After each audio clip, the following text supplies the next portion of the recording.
Good morning everyone. By the way, I am Rosa Holga, 19 years old, currently residing at Purok 14, Kapinunan, Cabanglasan, Bukidnon, and I'm supporting the United Nations Proclamation for the Decade of Indigenous Language, and together with our school, Irene B. Antonio College of Mindanao, the United Nations General Assembly proclaimed the period between 2022 and 2032 as the International Decade of Indigenous Languages to draw global attention on the critical situation of many indigenous languages and to mobilize stakeholders and resources for their preservation, revitalization, and promotion.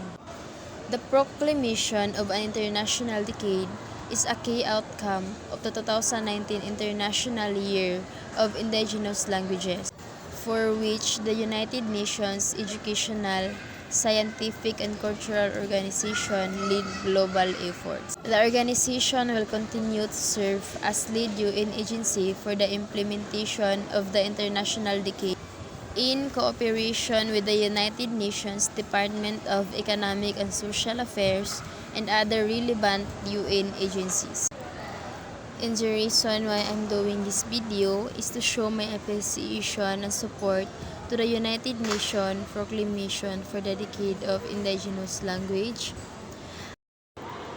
Again, I am Rose Sahulga, a second-year college student taking up Bachelor of Science in Entrepreneurship at Irene B. Antonio College of Mindanao, and I am encouraging everyone to support the United Nations Proclamation for the Decade of Indigenous Language.